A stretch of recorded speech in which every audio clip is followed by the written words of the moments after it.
Hi there everyone, it's Lynnea.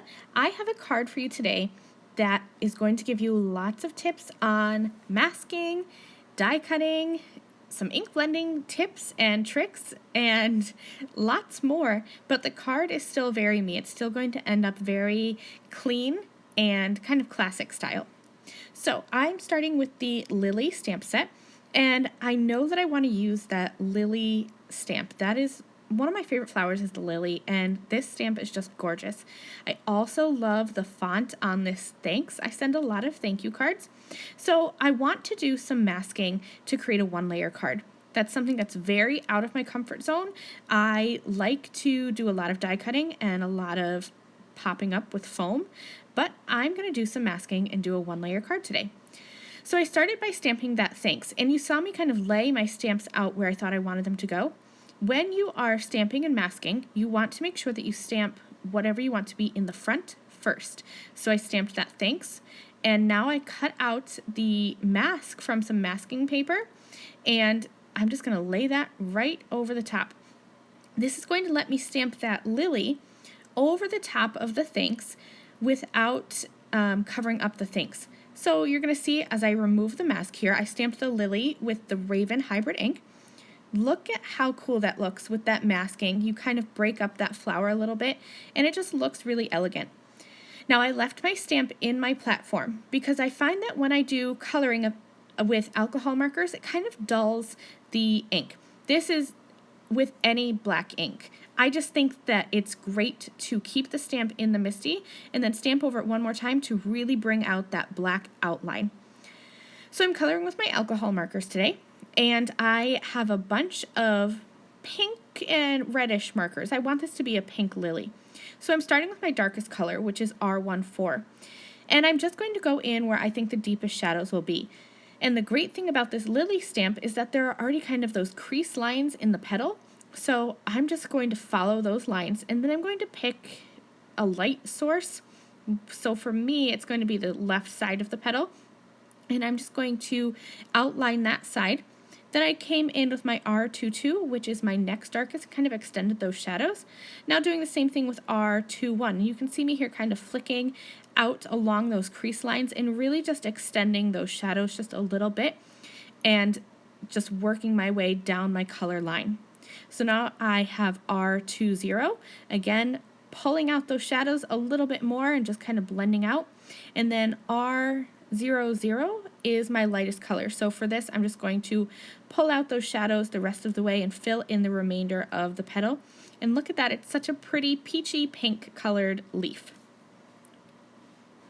I just repeated the process with the rest of the petals, and then I moved on to the stem and the leaves of the lily. I'm going to be doing the same exact process. I have YG17, and that's going to be my darkest color. So I am again going to add color where I think the shadow should be. So underneath the flower petals and underneath the leaves are going to get a little bit of the darkest color. And then I also drew a dark line down the left side of the stem and on the underside of the leaves. If the light is coming from the top of the leaf will be lighter and the bottom will be a bit darker. YG25 is my first mid-tone color, so I'm just going to pull out those shadows a little bit. And then again, I'm just going to keep on going right down the list. So YG25 for now, and then YG23 is going to be my next color. Just pulling out those shadows a little bit, kind of outlining the leaves and the stem.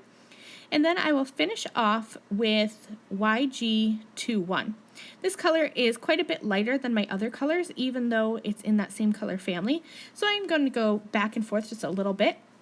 When I color flowers, I usually like to add a little bit of yellow at the top or the end of the petals and leaves because I think that makes them look more realistic. And this YG21 color has a bit of yellow, so I think that's the best of both worlds for me.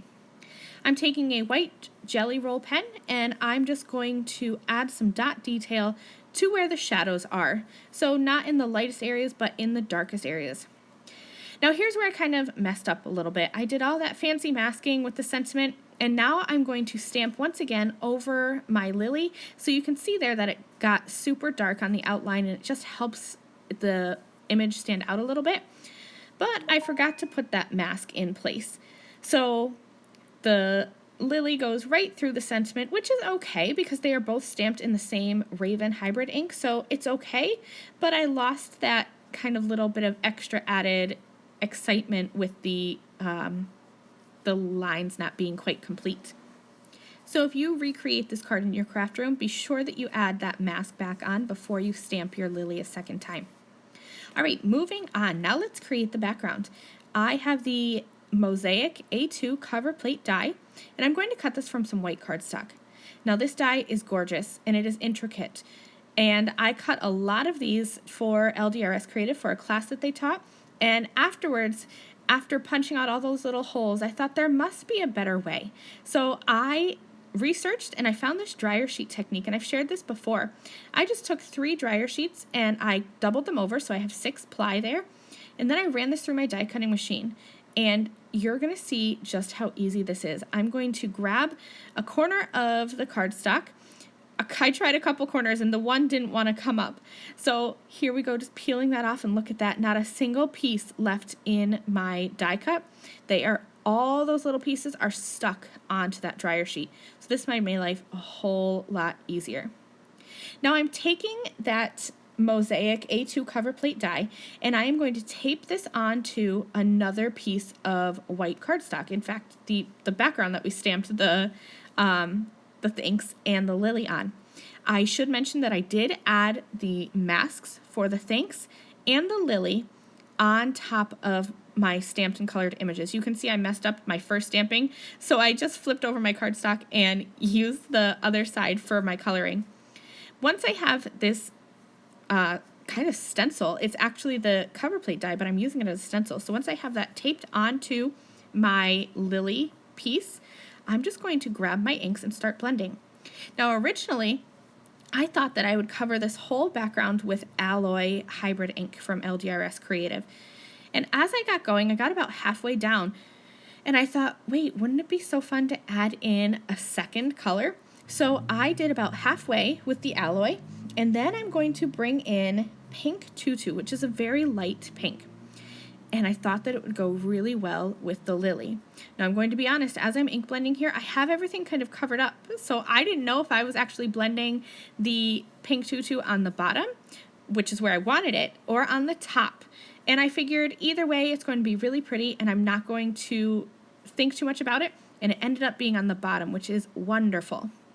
So here's an extra piece. That Mosaic A2 cover plate die cut, don't throw that away. I'm going to keep that in the back of my stamp pocket, and you'll see me use that later in an upcoming video.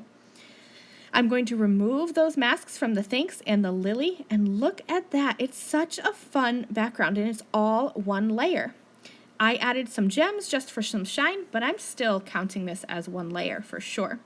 I hope that you've enjoyed all these tips and tricks and techniques, and that you will recreate some of these in your craft room. Thank you guys so much for watching. I'll see you soon. Bye!